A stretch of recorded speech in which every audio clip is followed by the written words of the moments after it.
Mr. President, as a resident of a rural state, expanding rural broadband access has long been a priority of mine, and I'm not the only one. Over the years, Congress has dedicated significant resources to closing the digital divide, and that has been especially true over the past 3 years. Congress has appropriated a lot of money for broadband lately, a whopping $79 billion to be precise, dedicated solely to broadband-related projects. $79 billion on top of the billions of dollars the Federal Communications Commission disperses annually under its Universal Service Fund. That is an unprecedented amount of money. In fact, with that much money, we ought to be able to deliver gold and diamond-laced broadband to every household in the United States. But, Mr. President, appropriating money is not enough. We could throw trillions of dollars at the rural broadband problem and still not close the digital divide, because all the money in the world is useless if it's not being spent the right way. As I said, we have enough money now that we ought to be deploying gold and diamond-laced broadband across the country. But I have serious questions about whether this money is actually going to meaningfully move us toward closing the digital divide.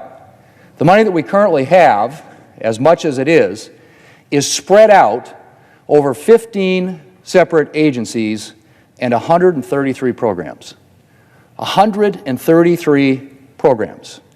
To say that that is not conducive to a coherent rural broadband strategy would be an understatement. Now, the lion's share of the funding does go through one agency, the National Telecommunications and Information Administration, or NTIA. But it is an agency with a very poor record of efficiently dispersing broadband funding. The last time Congress provided NTIA with a big infusion of broadband funding, by the way, a fraction of the funding it's now responsible for, the agency struggled with implementation and ended up overbuilding existing broadband networks, resulting in billions of taxpayer dollars being spent with little to show. And I've seen very little to convince me that NTIA is likely to do much better. Good evening, friends. Happy Tuesday to all of you. Huge changes are coming to Social Security, and they will affect many recipients.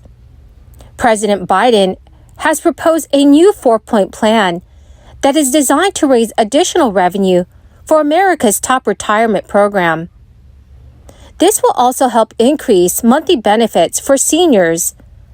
My dear friends, please do me a big favor and watch until the end of this video, especially if you receive monthly benefit checks. Also, I will be giving away a Walmart gift card every day until the end of this month. If you would like to enter the daily giveaways, all you have to do is click and like several of my videos, and then comment below the keyword of each video that you watch. My friends, the more videos that you comment on, the greater your chances of winning these daily giveaways. This past November, 48.5 million retired workers brought home an average Social Security benefit check of $1,677. That might not sound like a lot, but for nearly 90% of these retirees, it is a necessary source of income that helps cover their expenses. All told, Social Security income lifted 16.1 million seniors who are age 65 and over out of poverty in 2020. However, this storied program is not without its shortcomings, and lawmakers know about it. Numerous members of Congress and even President Biden have offered different solutions designed to strengthen Social Security, which is facing a greater than $20 trillion funding shortfall over the next 75 years. But what you might be surprised to learn is that President Biden's top economic advisor does not entirely see eye to eye with the president. Prior to being elected U.S. president in November 2020, Biden released a 4-point plan to improve Social Security's financial footing. This key takeaway of this proposal is that it would raise additional revenue in an attempt to offset the program's widening long-term deficit. The single most important change that President Biden has proposed was increasing payroll taxation on high-earning workers. In 2023, all earned income between 1 cent and $160,200 is subject to the 12.4% payroll tax. This is a tax that provides about 90% of Social Security's annual revenue, which it then disperses to eligible beneficiaries. Any earned income above $160,200 is exempt from the payroll tax. Every year, well over $1 trillion in earnings avoid Social Security's payroll tax. So President Biden's proposal would reinstate the payroll tax on earned income above $400,000 and created a donut hole between the maximum taxable earnings cap and $400,000, where earned income would remain exempt. Because the maximum taxable earnings cap rises over time, this donut hole would eventually close many years down the line. The thinking here is that if a larger scope of earned income were subject to the payroll tax, revenue for Social Security would receive an immediate boost. Raising additional revenue for programs such as Social Security is something former Fed Chair and current Treasury Secretary Janet Yellen can get behind. But Biden's top economic advisor is not of the same opinion that Social Security's issues can be resolved simply by taxing those with higher incomes. Biden has made clear his goal is to raise revenue for the programs. However, Janet Yellen's approach would also involve spending reductions for Social Security. The first possible method would be to gradually increase the full retirement age, currently 67 for anyone born in 1960 or later.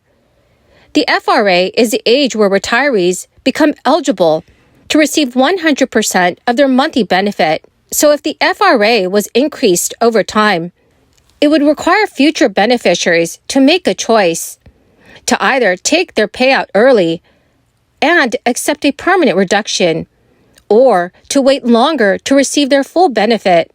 Either way, lifetime benefits paid would be reduced. A second way to reduce Social Security expenditures would be to utilize the Chained Consumer Price Index as a program's measure of inflation in place of the Consumer Price Index for urban wage earners and clerical workers. The third way would be Social Security spending could be cut is simply by reducing benefits. According to the 2022 Social Security Board of Trustees report, the Old Age and Survivors Insurance Trust Fund is expected to exhaust its cash reserves by the year 2034.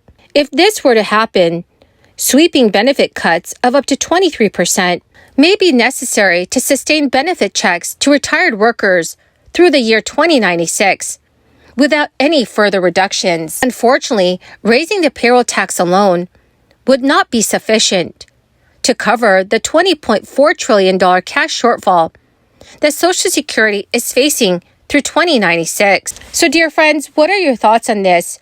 Tell me what you think should be done to Social Security. Please leave those thoughts in the comment section below. Well, my magnificent and beautiful friends, that is the end of my daily stimulus update video for today. Thank you so much, friends, for joining me here every day as I post a new video. Friends, I want you all to know that I sincerely appreciate all of you who are watching my videos daily. I'll be announcing a new winner for the Walmart gift card giveaway in a video later today. So please make sure that you do stay tuned for that video.